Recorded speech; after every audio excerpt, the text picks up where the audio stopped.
use not the tear like this, but the club. You don't want to really use rigid zinc oxide tape for the anchor, because if you think about especially big rugby players, you know, massive muscly quads and calves and hamstrings, there's a lot of potential for those to swell a bit when they've got more blood in the muscle and they've been running around, which can cause a lot of pain and relative restriction with the zinc oxide. So I recommend that. I'm only not using the club because I've got it left, I've just got this, which is fine. If you have to use zinc oxide, fine, just make sure that you're not overzealous with it.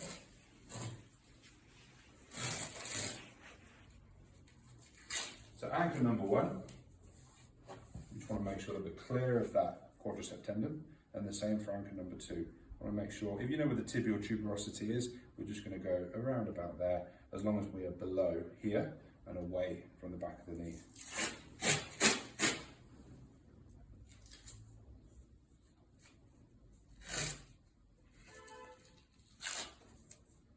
So we've got our 2 anchors there.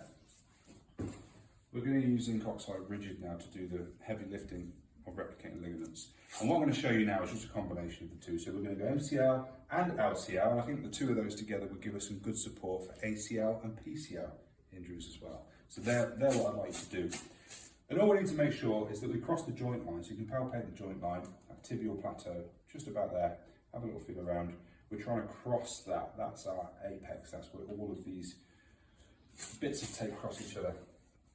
So we're going to start on the anterior aspect, level with the patella, come down, not too close to that popliteal space, and tear. So there's our first strip, and now we're working our way over in a kind of X shape, again trying to cross somewhere around that tibial plateau. If you fail to find that, just the inferior pole of the patella, just at the bottom, it's fine, leaving some space for the patella tendon to work. And then we're trying to overlap them in ways that we haven't done before. So overlap by half, but changing direction a bit. You'll see what I mean. So beginning there, overlap by half. And of course, if I carried on that direction, I cover the patella. So I'm going to come down and underlap. Does that work? This one. And then the same again. So I'm just looking to fill the space that I've got.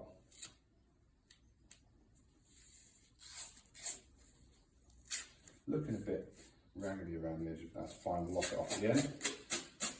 Last one, right down the middle. Trying to replicate the job of that MCL. And we'll leave it there just for this demo because I'm running out, to be honest. But for LCL, we're doing exactly the same just on this side as well, just avoiding getting too close to the back of the knee, bicep femoris tendon, and of course, avoiding these bits here. And what we should end up with is a nice little diamond there for the patella to move around it. And you'll see that now when we lock it off. This can throw people sometimes. So we're going to begin around the edge, around the top, sorry, of the tape. 1 revolution, and we're always thinking about the line of approach. So where do we need to go next? And if you see, rather than just come straight across, I've actually come up slightly so that I can go down without too much of an abrupt twist. So I'm coming down, following this line of tape. A bit of a severe twist there again, and another revolution. So we'll come all the way around, so we've then got those lock-off strips on both sides, and now we just need to look to fill in the gaps. So we've got that one there. What do I mean by filling the gaps? We've got one there, so we're going to need one there. We want one that way, and we want one that way. We're looking for that diamond. The one on that side, so we look for what can we do on this side. Coming from there, so we're going to go that direction. That making sense? Populate down. Bit of manhandling of the tape. It's fine, the AB is quite pliable. So we're coming back around, and again, we're looking for what can we do. So if I come all the way around to here, all I'm going to do is copy exactly what I've done there. So I'm not going to do that. So as I come around, I'm looking for that space. There's a space there, yeah. So we can do that.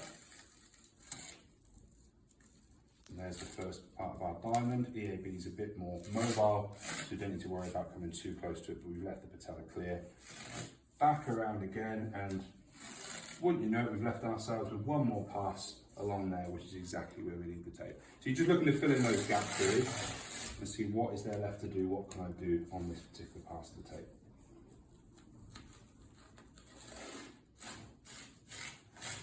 around and finish.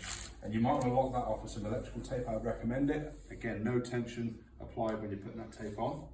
We've got the patella there, a few little gaps. I'd rather there weren't, but hey. And then if you can turn around for me, just so we can have a look at the back of the knee, you can see that popliteal space are you all right? Yeah. Is this stuck together? But we've got that popliteal space there clear, which is crucial because we don't want the back of the knee getting stuck together with tape. Okay, is it feeling all right, Kat?